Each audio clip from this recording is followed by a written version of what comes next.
ನೇರ ಪ್ರಶ್ನೆ ನೇರ ಉತ್ತರ. ಇದು ಜನಮನ. ನಾನು ಚಿದಾನಂದ ಪಟೇಲ್.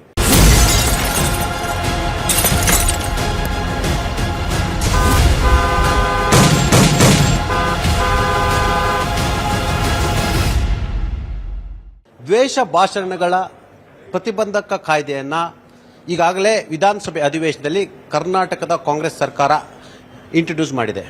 ಆ ಮುಖಾಂತರ ದ್ವೇಷ ಭಾಷಣವನ್ನು ಯಾರು ಮಾಡುವಂತವರು? ಒಂದು ವೇಳೆ ಅದು ದ್ವೇಷ ಭಾಷಣ ಆಗಿದ್ರೆ ಸಮಾಜದ ಶಾಂತಿಯನ್ನ ಕೆಡಿಸಿ ಅಶಾಂತಿಗೆ ಮೂಡಿಸಿ ಕೋಮು ಗಲಭೆಗೆ ಕಾರಣ ಆಗ್ತಿದ್ಯಾ? ಈ ರಾಜ್ಯದಲ್ಲಿ ಅಂತ ಸಿಚುವೇಶನ್ ಆಗ್ತಿದ್ಯಾ? ಕಾಂಗ್ರೆಸ್ ಪಕ್ಷ, ಕಾಂಗ್ರೆಸ್ ಸರ್ಕಾರ ಎಲ್ಲ ಒಂದ್ ಕಡೆ ಒಂದು ಸಮಾಜವನ್ನ ಅಥವಾ ಭಾರತೀಯ ಜನತಾ ಪಕ್ಷವನ್ನ ಗುರಿ ಇಟ್ಟು ಈ ಒಂದು ಬಿಲ್ ಅನ್ನ ಇಂಟ್ರೊಡ್ಯೂಸ್ ಮಾಡ್ತಿರ್ತಕ್ಕಂಥದ್ದ, ಅಥವಾ ಸಮಾಜದಲ್ಲಿ ನಿಜವಾಗ್ಲೂ ಶಾಂತಿ ಮೂಡಬೇಕಾಗಿದೆ? ಈ ಸಮಾಜದಲ್ಲಿ ಶಾಂತಿ ಮೂಡಿದ್ರೆ ಮಾತ್ರ ಸಮಾಜ ಅಭಿವೃದ್ಧಿಗೆ ಕಾರಣ. ಈ ಎಲ್ಲದರ ಬಗ್ಗೆ ವಿಸ್ತೃತವಾಗಿ ನಾವು ಇವತ್ತು ಚರ್ಚೆಯನ್ನ ಮಾಡ್ತಿದ್ವಿ ಜನಮನದಲ್ಲಿ. ನಮ್ಮ ಜೊತೆ ಮಾಜಿ ಸಚಿವರು, ಹಾಲಿ ಹಿರಿಯ ಶಾಸಕರು ಆಗಿರ್ತಕ್ಕಂಥ ಟಿ.ಬಿ. ಜಯಚಂದ್ರ ಅವರಿದ್ದಾರೆ. ಟಿ.ಬಿ. ಜಯಚಂದ್ರ ಕಾರ್ಯಕ್ರಮಕ್ಕೆ ಸ್ವಾಗತ. ಅದೇ ರೀತಿ ಭಾರತೀಯ ಜನತಾ ಪಕ್ಷದ ಹುಟ್ಟು ಹೋರಾಟಗಾರ ಅಂತೇಳಿ ಕರೆಸಿಕೊಳ್ತಕ್ಕಂಥ ಮತ್ತು ಶಿವಮೊಗ್ಗದ ಶಾಸಕರು ಆಗಿರ್ತಕ್ಕಂಥ ಚನ್ನಬಸಪ್ಪರವರಿದ್ದಾರೆ, ಮತ್ತು ಇವರನ್ನ ಚೆನ್ನಿ ಅಂತ ಕೂಡ ಕರೀತಾರೆ. ಅದೇ ರೀತಿ ಇಡೀ ಈ ಮಸೂದೆ ಸಂಬಂಧಪಟ್ಟಕ್ಕೆ ಸಾಧಕ ಬಾಧಕಗಳ ಬಗ್ಗೆ ನಮ್ಮ ಜೊತೆ ಚರ್ಚೆ ಮಾಡಲು ಅನೇಕ ಮಹಿಳೆಯರಿದ್ದಾರೆ. ಅವರ ಅಭಿಪ್ರಾಯ ಕೂಡ ನಾವು ತೆಗೆದುಕೊಳ್ತೀವಿ. ಮೊದಲನೇದಾಗಿ ನಾನು ಟಿ.ಬಿ. ಜಯಚಂದ್ರ ಜೊತೆ ಮಾತುಕತೆಯನ್ನು ನಡೆಸ್ತೇನೆ. ಸರ್, ಈ ಒಂದು ಬಿಲ್ ಎಷ್ಟು ಮಟ್ಟಿಗೆ ಸರಿ? ನಮ್ಮ ಭಾರತ ಸಂವಿಧಾನ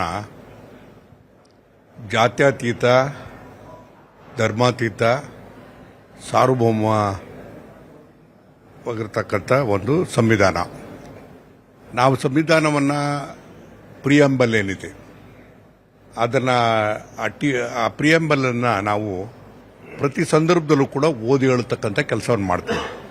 ವಿಧಾನಸಭೆ ಪ್ರಾರಂಭ ಆಗುವಂಥ ಸಂದರ್ಭದಲ್ಲಿ ಸಂವಿಧಾನದ ಪೀಠಿಕೆಗಳೇನಿದೆ ಅಂತಕ್ಕಂಥದ್ದನ್ನು ಓದಿ ಅದನ್ನು ನಂತರ ನಾವು ನಡವಳಿಕೆಗಳನ್ನ ಮಾಡುವಂಥ ಕೆಲಸವನ್ನು ಮಾಡ್ತೀವಿ.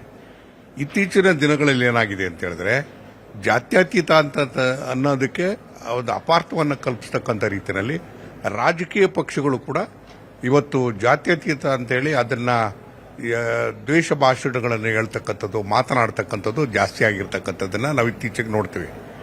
ಇದು ದೇಶದ ಎಲ್ಲ ರಾಜ್ಯದಲ್ಲೂ ಕೂಡ ಈ ರೀತಿಯಾದಂಥ ವಿದ್ಯಮಾನಗಳು ನಡೀತಾ ಇರಬೇಕಾದಾಗ, ರಾಜಕೀಯ ಪಕ್ಷಗಳ ಮಧ್ಯದಲ್ಲಿ ನಡೀತಾ ಇರುವಂಥ ಸಂದರ್ಭದಲ್ಲಿ ಸರ್ವೋಚ್ಚ ನ್ಯಾಯಾಲಯನೂ ಕೂಡ ಒಂದು ಸಾರಿ ಇದನ್ನ ಈ ರೀತಿಯಾದಂಥ ದ್ವೇಷ ಭಾಷೆಗಳನ್ನು ಕೂಡ ಹತ್ತಿಕ್ಕುವಂಥ ಕೆಲಸವನ್ನು ಮಾಡಬೇಕು, ಮತ್ತು ಕ್ರಮ ತಗೊಳ್ಳೋದಕ್ಕೂ ಕೂಡ ನಿರ್ದಿಷ್ಟವಾಗಿ ಕಾಲಮಿತಿಯೊಳಗೆ ಕ್ರಮ ತಗೋಬೇಕು ಅಂತಕ್ಕಂಥ ರೀತಿಯಲ್ಲಿ ಸುಪ್ರೀಂ ಕೋರ್ಟ್ ಕೂಡ ಹೇಳಿರ್ತಕ್ಕಂಥ ಹಿನ್ನೆಲೆಯಲ್ಲಿ ಸುಪ್ರೀಂ ಕೋರ್ಟ್ ಇಬ್ಬರು ನ್ಯಾಯಾಧೀಶರಿರ್ತಕ್ಕಂಥ ಪೀಠಕ್ಕೆ ಕೊಟ್ಟಿರ್ತಕ್ಕಂಥದ್ದು ಅದು ಈ ದೇಶದ ಕಾನೂನಾಗುತ್ತೆ.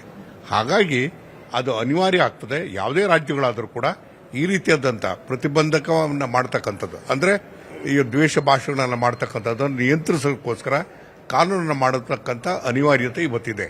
ಕ್ರಮ ತಗೋಬೇಕಾದಾಗ ಅದು ಸುಪ್ರೀಂ ಕೋರ್ಟ್ ಏನು ಹೇಳ್ತದೆ ಅಂತ ಹೇಳಿದ್ರೆ, ಎಲ್ಲೋ ಒಂದು ಕಡೆಗೆ ಇದನ್ನು ಕ್ರಮ ತಗೊಳ್ಳದಲ್ಲೇ ಇದ್ದ ರಾಜ್ಯಗಳು ತಗೊಳ್ಳದಲ್ಲೇ ಇದ್ರೆ ಅದು ನ್ಯಾಯಾಂಗ ನಿಂದನೆ ಆಗ್ತದೆ ಅಂತಕ್ಕಂಥ ಮಾತನ್ನು ಕೂಡ ಸುಪ್ರೀಂ ಕೋರ್ಟ್ ಹೇಳಿರಬೇಕಾದಾಗ ಇದು ರಾಜ್ಯ ಸರ್ಕಾರಗಳಿಗೆ ಅನಿವಾರ್ಯವಾಗ್ತದೆ ಈ ರೀತಿಯಾದಂಥ ಕಾನೂನುಗಳನ್ನು ತರತಕ್ಕಂಥದ್ದು. ಹಾಗಾಗಿ ಕರ್ನಾಟಕ ಸರ್ಕಾರ ಇವತ್ತು ಒಂದು ಕಾನೂನನ್ನ, ಮಸೂದೆಯನ್ನು ಇವತ್ತು ಇಂಟ್ರೊಡ್ಯೂಸ್ ಮಾಡಿರ್ತಕ್ಕಂಥದ್ದು. ಅಂದ್ರೆ ಇದು ಸರ್ವಸಮ್ಮತವಾಗಿರುವಂಥದ್ದು ಮತ್ತು ಸರಿಯಾದದ್ದು ಅಂತ ತಾವು ಹೇಳ್ತಿದ್ದೀರಾ? ಹೌದು, ಇದು ಸಂವಿಧಾನಬದ್ಧವಾಗಿರ್ತಕ್ಕಂಥದ್ದು. ಇಲ್ಲಿ ಫ್ರೀಡಮ್ ಆಫ್ ಸ್ಪೀಚ್ ಅಂತಕ್ಕಂಥದ್ದು ಏನಿದೆಯಲ್ಲ, ಅದಕ್ಕೆ ಇತಿಮಿತಿ ಇರಬೇಕಾಗ್ತದೆ. ಇತಿಮಿತಿ ಇಲ್ಲದೆಲ್ಲ ಎಲ್ಲಿ ಮಾತಾಡಕ್ಕೆ ಸಾಧ್ಯ ಅಂತಂದ್ರೆ, ಸ್ವಾತಂತ್ರ್ಯ ಇರತಕ್ಕಂಥದ್ದು, ಇಮ್ಯುನಿಟಿ ಇರತಕ್ಕಂಥದ್ದು ಓನ್ಲಿ ವಿಧಾನಸಭೆಯಲ್ಲಿ ಮಾತ್ರ.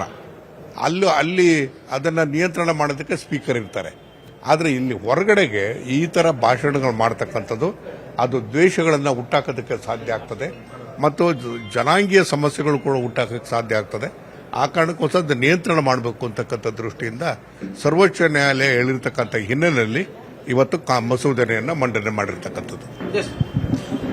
ವಾಕ್ ಸ್ವಾತಂತ್ರ್ಯ ಇದೆ, ಹಾಗಂತ ಆ ವಾಕ್ ಸ್ವಾತಂತ್ರ್ಯವನ್ನ ದುರುಪಯೋಗ ಪಡಿಸಿಕೊಳ್ಬಾರ್ದು.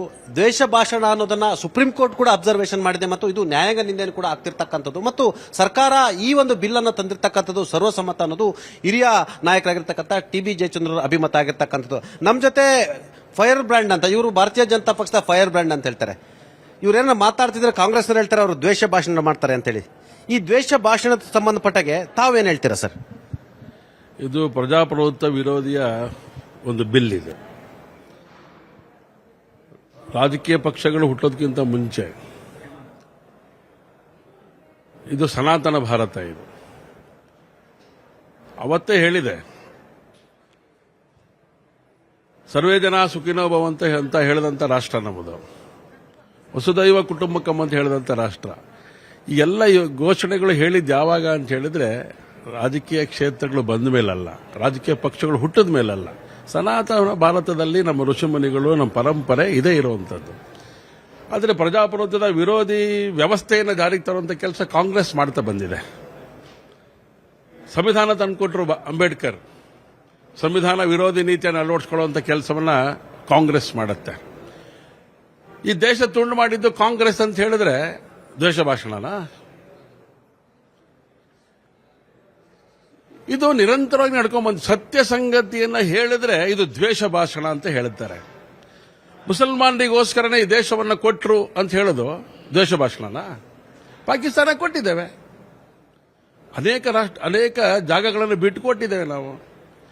ಸತ್ಯ ಸಂಗತಿ ಹೇಳಬೇಕಾದ್ರೆ ಅನೇಕ ಸಂಗತಿಗಳು ಉಲ್ಲೇಖ ಮಾಡುವಂತ ಅನೇಕ ವ್ಯಕ್ತಿಗಳ ಬಗ್ಗೆ ಅವರನ್ನ ಅಥವಾ ಅವರ ಬಾಯನ್ನು ಕಟ್ಟಾಕುವಂತ ಕೆಲಸವನ್ನು ಮಾಡುತ್ತಲ್ಲ ಕಾಂಗ್ರೆಸ್.